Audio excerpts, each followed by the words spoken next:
வணக்கம் சார், திருக்குட்டி காசு காஞ்சிபுரம். நீங்கள் நம்ம பார்க்க போகிற வீடியோன்னு பார்த்தீங்கன்னா சோல்ட் அவுட் வீடியோ. இந்த வண்டி வந்து பார்த்தீங்கன்னா நேற்று ஈவினிங் தான் யூடியூப்பில் அப்லோட் பண்ணோம். சார் வந்து பார்த்தீங்கன்னா நேற்று நைட்டு 10 மணி தான் பார்த்துருக்காரு. சார் வந்து தருமபுரி ஊர். நேற்று ஆம்பூருக்கு ஒரு வேலையை வந்திருக்காரு நைட்டு. சரி, நைட் டிஸ்டர்ப் பண்ணோன்னா காலையில் ஒரு 6:30 மணிலாம் ஃபோன் பண்ணிட்டார். வண்டி யாருக்கும் சொல்லாதீங்க வந்து பார்க்குறோம் அப்படின்ட்டு. ஏன்னா இவர் தான் ஃபஸ்ட்டு கஸ்டமர் இந்த வண்டிக்கு ஃபோன் பண்ணது. அதனால் வர்றதுக்கு ஒரு 9 ஆகுன்னாரு. சரின்ட்டு வேறு யாருக்கும் சொல்லாமல் வெயிட் பண்ணோம். ஆனால் யாரும் ஃபோனும் பண்ணல. அவர் தான் ஃபஸ்ட்டு கஸ்டமரு. வந்தார், ரேட்டு பேசணும். அவர் வண்டி பிடிச்சி போச்சு. கொஞ்சம் முன்ன பின்ன பேசி அவர் ஒரு ரேட்டு கேட்டார். அதுலேருந்து எக்ஸ்ட்ரா ஒரு 1000 ரூபா தான் கொடுத்தாரு. அதுக்கு மேலே கொடுக்கல. நாங்கள் கொஞ்சம் குறைச்சி கொடுத்துட்டோம். வண்டி வந்து நல்ல வண்டி. சார் வந்து எடுத்துகிட்டு போகிறாரு. வண்டி டெலிவரி ஆகுது. சோல்ட் அவுட் ஆயிடுச்சுங்க. சாரோட கருத்து வேணும் மட்டும் கொஞ்சம் கேளுங்க. திருக்குட்டி கார்ஸ் காஞ்சிபுரம் வந்துட்டு நான் ரொம்ப நாளாக ஃபாலோ பண்ணிகிட்ருக்கேன், வீடியோஸ் பார்த்துட்ருக்கேன்.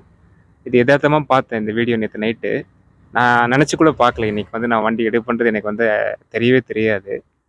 வந்து பார்த்தா ஒரு ஷோரூமில் எடுத்த மாதிரி வண்டி இருக்குது. அவ்வளோ தெளிவாக இருந்துச்சு வண்டி. மனசுக்கும் பிடிச்சிது. 2வது நான் சொன்ன அமௌண்ட்டு அதிலேயே வந்து கரெக்டாக நின்றேன். அவங்களும் வந்துட்டு அந்த லெவலுக்கு வந்துட்டாப்புல. அதனால் தைரியமாக வாங்க. ரொம்ப சர்வீஸ் நல்லா பண்ணாங்க. வண்டி வந்துட்டு அந்தளவுக்கு தெளிவாக இருக்குது. ரொம்ப பிடிச்சிருக்குது. சரிங்க, நீங்கள் நன்றி, வணக்கம் சார்.